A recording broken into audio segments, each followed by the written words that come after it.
मुझे यहाँ बोलने का मौका मिला है। मैं सबसे पहले अपनी मातृत्व शक्ति है इनको मैं बार बार धन्यवाद करता हूँ कि जिसके लिए हम आए हैं वो महिला शिक्षिका जिसने इतिहास ही बदल दिया हो।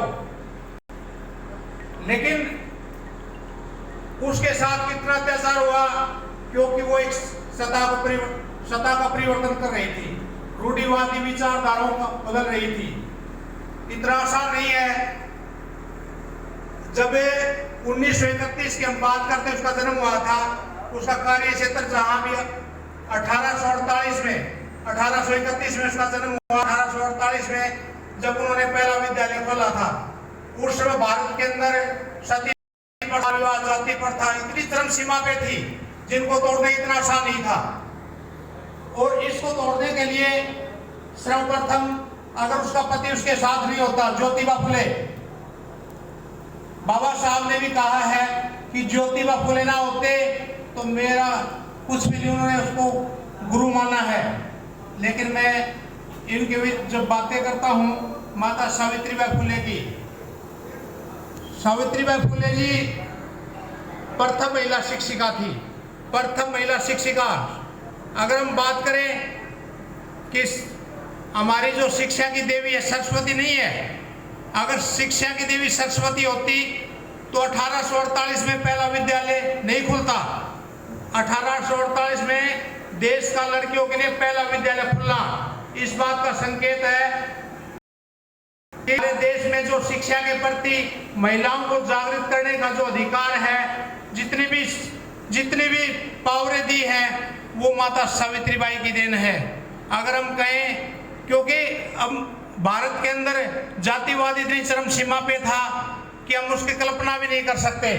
अगर इन्होंने आप विद्यालय के अंदर जाकर, क्योंकि सारे शिक्षक बैठे हुए हैं, मातृत्व शक्तियों को जागरूक करो, बच्चों को दिल लगा के पढ़ाओ।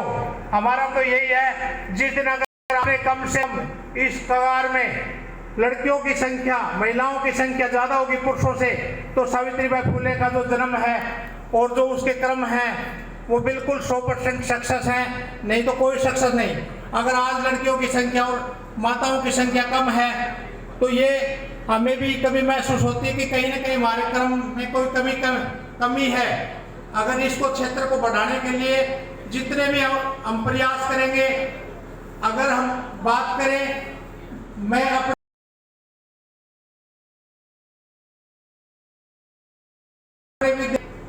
माँ बाप नहीं ले आके देते तो आप अपना प्रचार प्रसार कर सकते हो। तो जो भी काम करता है मेज पे रखिए, काम करने के बाद आता है तो ले ये, उससे कुछ नहीं होगा। आप तो मात्र थोड़ा सा पैसे से बच्चे पढ़ सकते हैं, उसमें नई जागृति आ सकती है। इसके अलावा मैंने ताउरू के अंदर 5 साल पहले माता सावित्रीबाई फुले का जन्मदिन मनाया था बड़े धूमधाम से।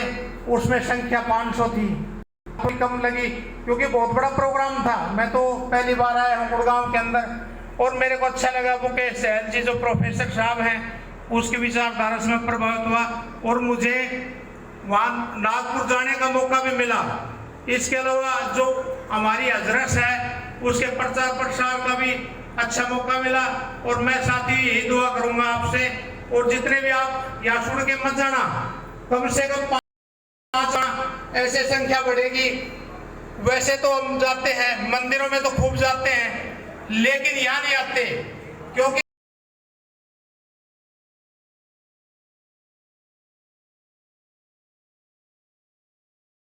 हमारी सा मतलब तो माता सावित्रीबाई का जो मिशन था वो नागपुर में क्षेत्रीय था, पूरा राष्ट्रीय होता तो देश तरक्की करता।